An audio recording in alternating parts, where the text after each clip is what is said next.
तो चलिए आज हमें कुछ न्यूमेरिकल्स करने हैं और वो न्यूमेरिकल हैं किरचॉफ के नियम पर आधारित। तो देखिए जरा, हमने क्या बोला था कि करंट मैनेजमेंट भी आपको ही करना है, वो भी आपको ही बनाना है।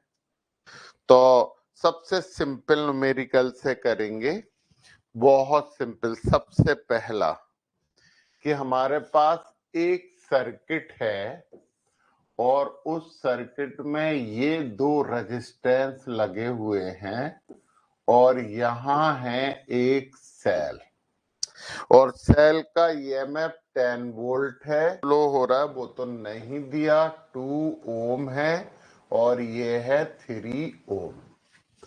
हालांकि इससे हम बहुत नॉर्मल तरीके से भी V is equal to I R से भी निकाल सकते हैं, परंतु हम यहाँ किरचॉफ के नियम का उपयोग करेंगे।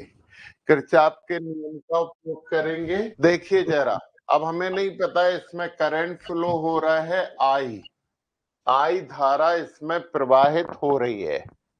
अब हम किरचॉफ के नियम से इसे कर रहे हैं, तो मान लेते हैं ए बी सी डी। हम क्या बोल रहे हैं, इसे नॉर्मल भी कर सकते हैं, परंतु हमने क्या लिया, बंद जाल। सबसे सिंपल सा कर रहे हैं, बंद जाल A B C D A में करंट है आई, तो फैक्ट है यहां पे भी आई होगी और यहां पे भी आई होगी। तो करंट यदि आई है तो हम क्या करेंगे, धारा और संगत प्रतिरोधों के गुणनफल का बीजगणितीय योग।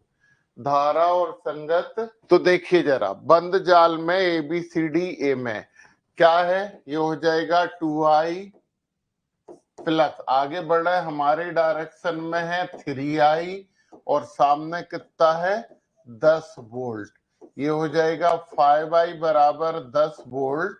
तो I बराबर हो जाएगा 5/10/5।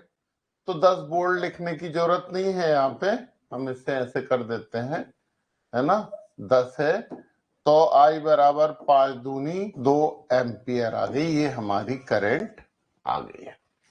सिंपल सा न्यूमेरिकल था, बिल्कुल सामान्य सा, ये हमने कर लिया है। तो बच्चे ये एक बहुत सिंपल सा न्यूमेरिकल था। अब हम यहाँ पे एक बड़ा न्यूमेरिकल कर रहे हैं और ये न्यूमेरिकल एनसीईआरटी का है, ये न्यूमेरिकल एनसीईआरटी का है, परंतु सबसे बड़ा न्यूमेरिकल है। तो हम जरा डायग्राम बनाते हैं और वो न्यूमेरिकल यहाँ पे करते हैं और हम ऐसा विश्वास दिलाते हैं आपको, यदि आपने वो न्यूमेरिकल अच्छे से समझ लिया है तो वो न्यूमेरिकल आप कोई सा भी कर पाओगे। चलिए हम एनसीईआरटी का बनाते हैं न्यूमेरिकल और अपन करते हैं मिलके, और आज का अचीवमेंट यही न्यूमेरिकल है। फिर अपन थोड़े से रेजिस्टेंस के कुछ विशेष न्यूमेरिकल करेंगे, फिर सेल का कॉम्बिनेशन और ये करके कंप्लीट करेंगे इस चैप्टर को। ये देखिए, एक आपका रेजिस्टेंस ये है, एक आपका रेजिस्टेंस ये है, एक आपका रेजिस्टेंस ये है और यहाँ पे एक रेजिस्टेंस ये है। ओके, यहाँ पे लगाया है उन्होंने सेल, थोड़ा बड़ा बना दिया हमने, यहाँ पे रेजिस्टेंस है और यहाँ पे कर दिया है ज्वाइन, और यहाँ से जो करंट आ रहा है इसे अपन ने ई माना है, ये आया और ये यहाँ चला गया। सबके रेजिस्टेंस हम लिख देते हैं 4 ओम, इसका रेजिस्टेंस है 4 ओम, इसका रेजिस्टेंस है 2 ओम, इसका रेजिस्टेंस है 2 ओम और इसका है 5 वोल्ट और इसका है 1 ओम और ये है 10 वोल्ट। चलो अब बच्चे बिल्कुल सब लोग ईमानदारी से पार्टिसिपेट करेंगे और बहुत ईमानदारी से समझेंगे। सुनिए जरा, सबसे पहले हम इसे नाम दे देते हैं और वो जो नाम है वो है ए बी सी डी और ये तो ई है। अब सुनना बच्चों, हर पॉइंट पे सुनना, ध्यान देना बच्चों। यहां से इससे करंट निकल के आई, इस तरफ चली गई I1, हमने मान ली इस तरफ चली गई I1। तो सुनो जरा, I में से I1 ऊपर चली गई तो नीचे कितनी होगी बताइए जरा। I minus I1। बिल्कुल सही बात, I माइनस I1 नीचे होगी, मतलब यहां से आ रही है I माइनस I1। कोई प्रॉब्लम किसी को? नो प्रॉब्लम सर, क्योंकि I से I1 किया तो इसे इधर बिल्कुल। अब सुनिए, अब आगे की बात सुनिए। यहां से ये I1 चल के यहां आई, बीच में कोई संधि नहीं है और इस वाले से हम बोलते हैं कि I2 चली। जी सर। अब ये दोनों I1 और I2 यहाँ आ गई तो I1 I1 कितनी हो होगी जाए, बताइए। I1 plus I2। I1 plus I2 हो गई। जी सर। अब सब बच्चों को हमने एक बात बताई है, वो बात यह है कि सेल से यदि आई करंट निकली है तो आएगी भी वापस आई ही वापस आएगी, यहाँ बिल्कुल। पे आई ही वापस आएगी और I1 प्लस I2 में से आई जब यहाँ आएगी तो इधर चली जाएगी, तो यहाँ कितनी बची बताओ। I1 प्लस I2 माइनस आई। अब सुनना जरा, नीचे आ गई I1 प्लस I2 माइनस आई, यहाँ आई I माइनस I1 इधर आई, इसमें से ये दोनों जुड़ जाएंगी क्योंकि दोनों संधि की तरफ आ रही हैं, तो यहाँ केवल I2 ही बचेगी, क्योंकि सेल से I2 निकली है तो सेल में जाएगी भी I2 ही। हर बच्चों को ये बात समझ में आई कि नहीं? बिल्कुल सर, समझ में आ गई सर। कॉन्सेप्ट यही है कि जिस सेल से जितना धारा जाता है उतना ही धारा वापस वहीं पे आता है।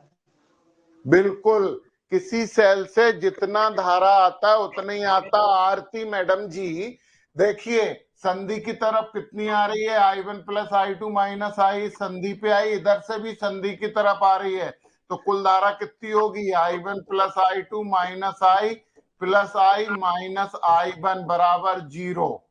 जी सर। तो बची कितनी आपकी, I2 बचेगी। बराबर बराबर 0 क्यों, यहाँ पे तो हमें I2 है ना, तो बराबर कितना आएगा बताओ। I1 से I1 कैंसिल, I से I कैंसिल, बराबर कितनी बची, I2 जाएगी कितनी, I2 आएगी। आने वाली और जाने वाली धाराओं का बीजगणितीय योग शून्य होगा। इधर से देख आरती, यहाँ से I निकली, I1 ऊपर चली गई, तो यहाँ क्या बचेगा, I माइनस I1, इधर चलेगी I माइनस I1, ऊपर से ये आ रही है, दोनों संधि की तरफ आ रही हैं तो जुड़ जाएंगी। इधर से देख I2 जा रही है, इधर से आ रही है I1, दोनों संधि पे आ रही हैं तो दोनों जुड़ के नीचे जाएंगी कि नहीं, क्योंकि संधि से आने वाली धारा है बराबर संधि पर जाने वाली धारा है। आरती जल्दी बोल, तेरे को समझ में आ गया बेटा? जी बिल्कुल सर, मजा आ गया। मजा आ गया, ठीक है, आरती को भी समझ में आ गया। अब अपन इसका दूसरा काम कर रहे हैं। हमने बोला है कि ये न्यूमेरिकल हो जाने का मतलब है आपके किसी भी न्यूमेरिकल को आप कर पाओगे। यहाँ पे यस सर, आर्यन ने भी बोल दिया है यस सर। चलिए अब हम यहाँ पे कुछ बातें देखते हैं। बातें क्या देखते हैं, बंद लूप निकालेंगे। जो करंट मैनेजमेंट करते हैं वो करंट मैनेजमेंट किरचॉफ के प्रथम नियम से करते हैं। अब आप इसमें ढूंढो बंद जाल। देखो बच्चों कितने जाल हैं इसमें, एक जाल ये है, एक जाल ये है और एक जाल ये है, 3 जाल हैं। एक बहुत इंपॉर्टेंट मैथ्स की बात बताते हैं, जितनी अज्ञात राशियां होती हैं ना उतने ही समीकरण बनेंगे, तो हम अज्ञात राशियों के मान पता कर लेते हैं। मतलब अननोन क्वांटिटीज जितनी हैं उतने ही समीकरण बन जाएंगे। देखो इसमें अज्ञात राशियां क्या हैं, इसमें हमें क्या ज्ञात करना है, यहाँ पे जो ज्ञात करना है वो क्या है। हाँ पहले हमने ये तो बताई नहीं, ज्ञात करना है I बराबर कितना, I1 बराबर कितना और I2 बराबर कितना, ये हमें ज्ञात करना है। 3 बातें ज्ञात करनी है, I, I1 और I2। तो 3 लूप दिख रहे हैं हमें, एक ABCA, दूसरा है ACDA, तीसरा है BEDCB। 3 हमारे पास बंद जाल हो गए। हम तीनों में किरचॉफ का दूसरा नियम लगा देंगे और 3 अज्ञात राशियों के मान ज्ञात करेंगे। तो समझिए बच्चों, सबसे पहले हम ले रहे हैं नंबर फर्स्ट, पहला, सबसे पहले बंद जाल, देखो जरा ध्यान से सब लोग, बंद जाल ए बी सी ए, हम यहाँ पे सबसे पहले बात कर रहे हैं बंद जाल ए बी सी ए में, और हम क्या लगा रहे हैं, हम किरचॉफ का दूसरा नियम लगा रहे हैं जिसे कि केबीएल बोलते हैं, किरचॉफ वोल्टेज रूल। तो अब राजदीप का माइक खुला है जी सर, I1 4 हो जाएगा, I1 4 और ओम। I1 लिखेंगे ना, ए से चलना है। सब बच्चे ध्यान दें, आपकी यात्रा स्टार्ट हो गई है। आपको कहां से चलना है, ए से आप बी पे जाएंगे, बी से सी पे जाएंगे, सी से ए पे जाएंगे। चलो ए से बी की तरफ चल रहे हैं, धारा है I1, प्रतिरोध है 4, तो हमारे पास क्या हो जाएगा 4I1। जी चलो सर, राजदीप आगे बोलो, बी से कहा जाओगे, बी से सी पर आएंगे। क्या है बताओ, I1 प्लस I2 इंटू 2 होगा कि नहीं, प्रतिरोध धारा का गुणनफल करते हैं कि नहीं? जी सर, प्रतिरोध का गुणा होगा। और तुम्हारी दिशा है, तुम ऐसे चल रहे हो, वो भी तुम्हारी दिशा में चल रहा है, तो पॉजिटिव आप होगा। प्लस करके क्या लिखोगे, प्लस करके 2I1 प्लस I2 लिखोगे कि नहीं? जी सर। अब आप सी से कहाँ आए, सी से अब ये पर आएंगे तो आई और एक हो जाएगा, मतलब आई ही लिखेंगे। आई लिखेंगे, और वो भी तुम्हारी दिशा में है। जी सर, प्लस होगा, प्लस आई हो गया, और अब सामने प्लस होगा 10 वोल्ट, क्योंकि हमारी प्लस के हाँ मुन्ने बिल्कुल सही बात, सामने 10 हो जाएगा, बिल्कुल सही बात। बच्चा फटाफट, बच्चा पार्टी फटाफट लिखिए। ये सबको समझ में आ गया कि नहीं? पहला इक्वेशन, बाकी मैथ्स से, किरचॉफ चला तो यही था बस, समझ में, मैथ्स करते हैं सिंपल। अब हमारी फिजिक्स नहीं, अब मैथ्स है। ये है हमारे पास 4I1 2I1 कर दो, 2I1 प्लस 2I2 प्लस आई प्लस आई बराबर 10, और I1 कितने हैं, 4I1 और 2I1 कितने हो गए, I1 6I1 plus 2I2 plus 2I2 plus आई, है ना, जी सर। बराबर हो गया 10। ये हो गया समीकरण नंबर 1। ये आ गया हमारा एक जाल और एक समीकरण। हम दूसरी बात कर रहे हैं, फटाफट बताना है हमें दूसरे जाल के लिए। अब हम यहाँ पे बात कर रहे हैं बंद जाल ACDA, ACDA में क्या लगा रहे हैं हम, KVL। कहाँ चल रहे हो, ए से सी पे जा रहे हो, बोलो क्या आएगा। हेलो सर, माइनस आई, बिल्कुल सही बात, माइनस आई, क्योंकि जब आप ए से सी पे जा रहे हो तो करंट इधर चल रही है, आप उल्टे जा रहे हो। बिल्कुल सही जवाब, माइनस आई। और बोलिए, अब आप सी से डी पे आ रहे हैं, प्लस 2 इंटू, हाँ, plus 2 into I1 plus I2 minus I. I. और अब आप डी पे आ गए, डी से कहा जा रहे हो ए पे, अब क्या लिखोगे, माइनस बिल्कुल सही जवाब बेटा, फोर इंटू हाँ I minus I1, I minus I1 बराबर माइनस 10 ना, क्योंकि आप धन की तरफ जा रहे हो, धन की तरफ जा रहे हो तो सेल का माइनस आने वाला है ना, हमने बताया ना बार बार।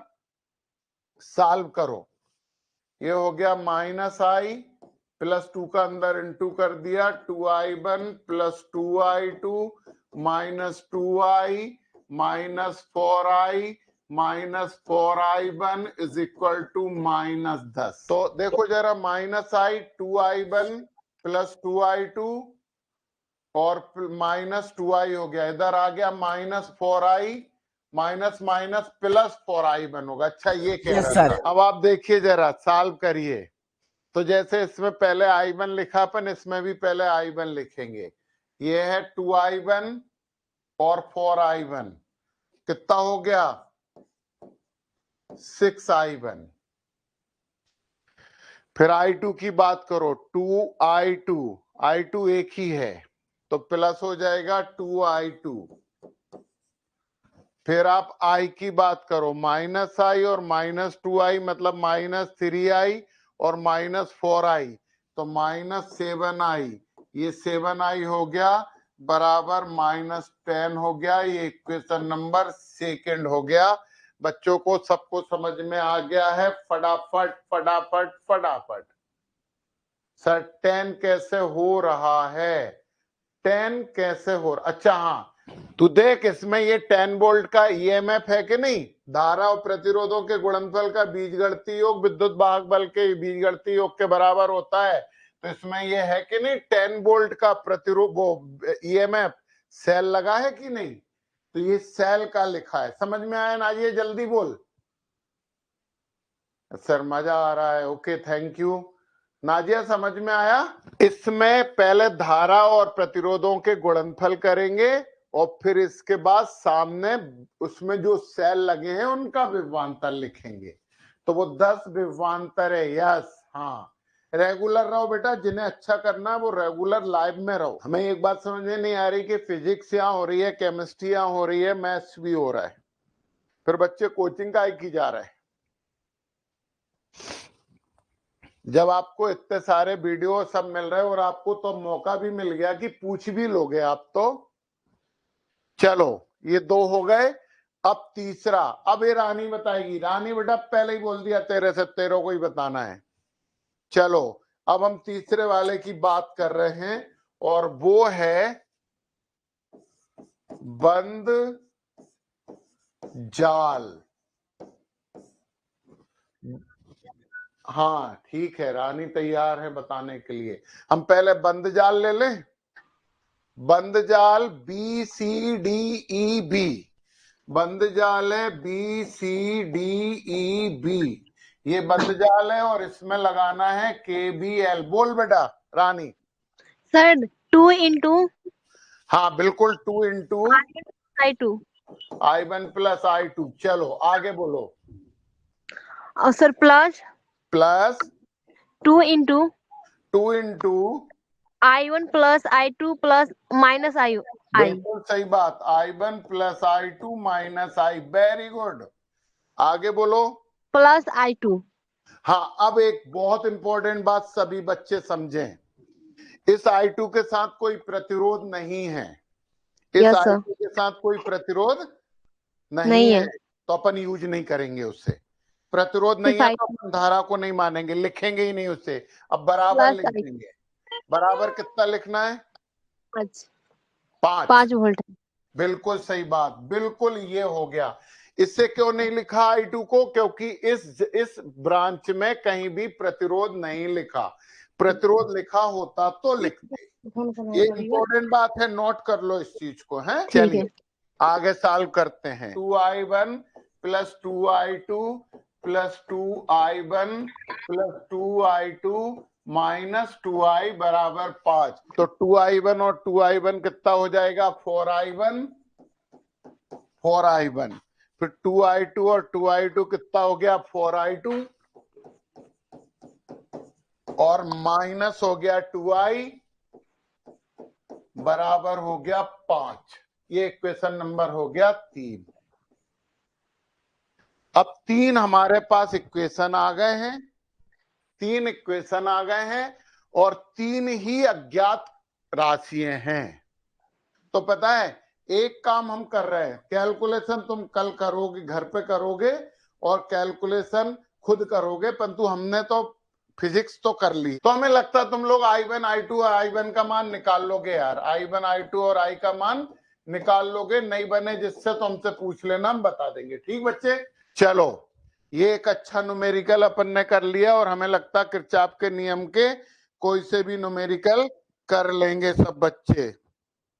अब हम क्या कर रहे हैं, एक बहुत अच्छी बात है, सब लोग ध्यान से सुनो और समझो। आपको पता है R is equal to rho L upon A होता है। सब बच्चों ने पढ़ा है, ये हम पढ़ा चुके हैं। हमने इस तरह के न्यूमेरिकल बताए नहीं थे, इसलिए हमें लगा कि इस तरह के न्यूमेरिकल बता देते हैं। R is equal to rho L upon A। L क्या है? एल है तार की लंबाई।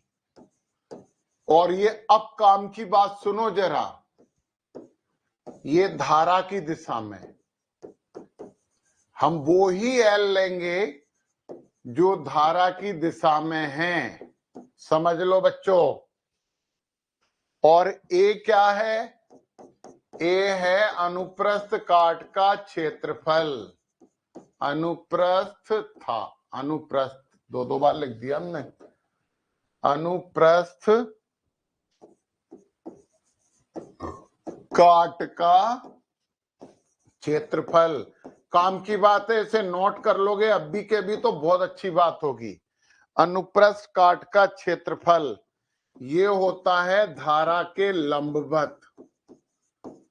दोनों बातें बहुत कीमती हैं राजदीप, ये है कॉन्सेप्ट। ये लंबाई आप बोलोगे जो धारा के समानांतर है, समझ गए? और आप क्या करोगे? और आप क्षेत्रफल बोलोगे जो धारा के लंबवत है। समझे ये बात? ये दोनों चीजें आप समझिए। तो अब हम यहां इसके एक न्यूमेरिकल करते हैं। देखिए जरा, ये है हमारे पास एक घन, ये बन गया। हाँ समझो बच्चों, इसकी लंबाई है a, तो अंडरस्टूड है ये भी a होगा, ये भी a होगा और ये भी a होगा। आमने सामने की भुजाएं बराबर होती हैं। दूसरी बात करें, इसकी लंबाई अपन मान लेते हैं b, तो ये भी होगा, ये भी होगा और ये भी होगा। तीसरी बात देखिए जरा आप, इसकी लंबाई बोल देते हैं c, तो ये भी c होगा, ये भी c होगा और ये भी c होगा। ये हो गई। अब सुनना जरा, ध्यान देना बच्चों, क्योंकि आंसर आपको देने हैं। मान लो ये धारा इस तरफ बह रही है I, ऐसे फेस में। जैसे हम तुम्हें बता देते हैं, ये है वो क्यूब और धारा ऐसी बह रही है, ऐसी। दिख रहा है ना सबको? और पास से कर देते हैं, धारा ऐसी बह रही है। ये है फर्स्ट, हम केस फर्स्ट बोल रहे हैं। ए नहीं लिखेंगे, फर्स्ट लिखेंगे, फर्स्ट। तो फर्स्ट के लिए आर बराबर कितना?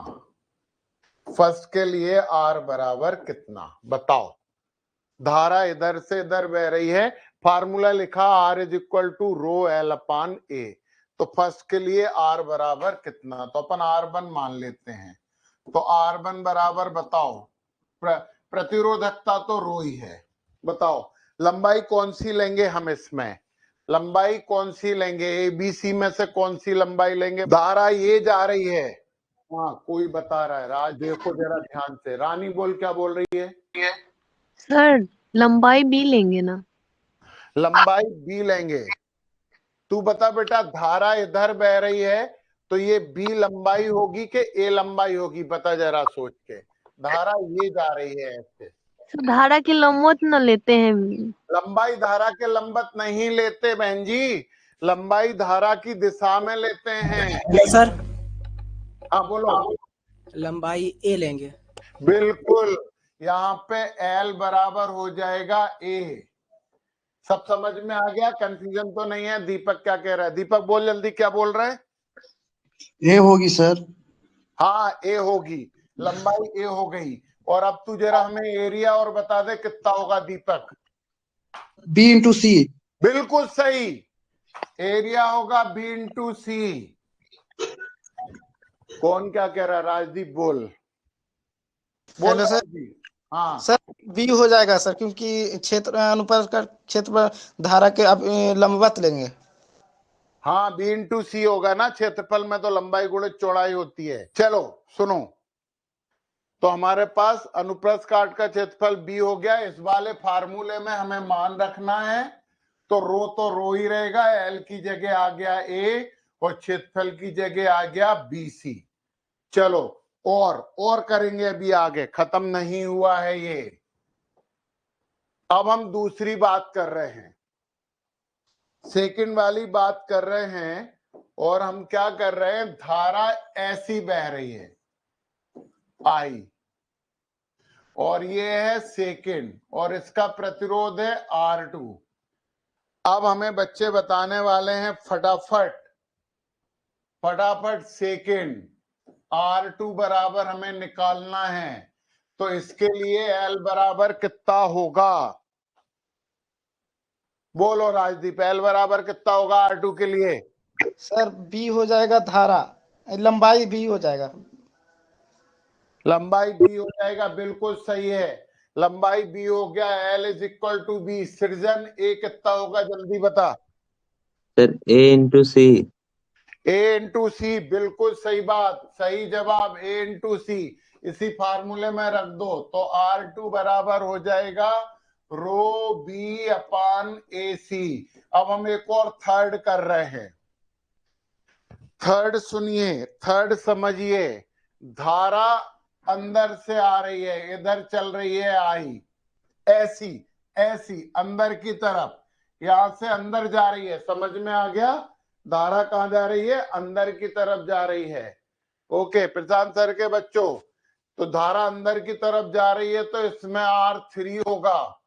तो बताइए R3 निकालना है, R3, तो L बराबर कितना होगा, बोलो सी है? सी होगा। L बराबर बिल्कुल C होगा। और A बराबर भी बता दो, ए बी। A बराबर हो जाएगा आपका AB, बिल्कुल सही जवाब, ये AB हो गया। तो R3 बराबर हो जाएगा आपका रो C अपान AB। Very good. न्यूमेरिकल और कर देते फटाफट, है ना। अब हम एक ठोस बेलन के लिए कर रहे हैं, ठोस बेलन, और बच्चों को कुछ बताना नहीं है, सीधा हमें आंसर बताना है। और एक है खोखला बेलन, दो के लिए कर रहे हैं हम, एक ठोस बेलन और एक है खोखला बेलन। दीपक कर तू न्यूमेरिकल कितने करने हैं। ये ठोस बेलन है और इसकी लंबाई अपन मान लेते हैं कि L है, और इसकी त्रिज्या अपन मान लेते हैं R है, और धारा प्रवाहित हो रही है इधर, तो R बराबर कितना होगा, आंसर फार्मूला लिख देते हैं, R is equal to rho L upon A। इसका आंसर बताओ फटाफट, लिख के बताओ। खोखला बेलन है हमारे पास, एक खोखला बेलन है, ये है खोखला बेलन, ये लीजिए। अनुप्रस्थ काट के क्षेत्रफल लेंगे, अनुप्रस्थ काट कितना के रहेगा बता, आंतरिक त्रिज्या इसकी है R1, बाह्य त्रिज्या है R2। आंसर बोल राजदीप, बोलना ही पड़ेगा बेटा तेरे को। सर धारा की दिशा में लंबाई है, धारा की दिशा में लंबाई लिख ली ना L, अब क्षेत्रफल और बता, धारा के लंबवत लंबवत हो जाएगा पाई R स्क्वायर। हाँ, तो R इज इक्वल टू हो जाएगा रो L अपान पाई R स्क्वायर। दूसरे क्वेश्चन का आंसर दो, धारा इस तरफ जा रही है, लंबाई इसकी L है, बताओ R बराबर कितना होगा, खोखला बेलन है। सर इसका त्रिज्या हो जाएगा R2 माइनस R1। गलत, क्षेत्रफल लेना है, धारा इधर बह रही है, तेरे को पता है खोखला है ना, खोखला है, ये ऐसा है, तो अनुप्रस्थ काट का क्षेत्रफल ये थोड़ी है, ये तो खोखला है, ये वाला है क्षेत्रफल। हाँ रुक जाओ, बहुत से लोग पूछ रहे हैं, चलो रानी बताओ रानी क्या होगा। सर रो एल बटा pi into R1 square plus R2 square. Plus के माइनस, माइनस सर, क्या उसमें से हो रहा है, माइनस होगा। हाँ R2 बाहरी त्रिज्या है, पूरा यस सर। क्षेत्रफल कितना हो जाएगा, पूरा क्षेत्रफल निकालेंगे तो पाई R2 स्क्वायर हो जाएगा, ये खोखला निकालेंगे तो पाई R1 स्क्वायर हो जाएगा, तो क्षेत्रफल आएगा पाई R2 square minus pi R1 square, तो ये हो जाएगा रो एल अपान पाई R2 square minus pi R1 square, तो R बराबर हो जाएगा रो एल अपान पाई कॉमन ले लिया R2 स्क्वायर माइनस R1। सब बच्चों को समझ में आ गया? क्योंकि ये खोखला है, ये सॉलिड है, तो क्षेत्रफल यही होगा ना। तो यहां से यहां तक R1 है, यहां से यहां तक R2 है, तो अपन पूरे का आधी लेंगे तो क्या आएगा पाई R2 स्क्वायर, और अंदर वाले का लेंगे तो क्या होगा पाई R1 स्क्वायर। माइनस कर दो तो बीच का निकल आया कि नहीं समझ में? ओके बेटा, ये तो अपने हो गए न्यूमेरिकल। नेक्स्ट क्लास में करेंगे नया टॉपिक, आंतरिक प्रतिरोध और सेलों का संयोग।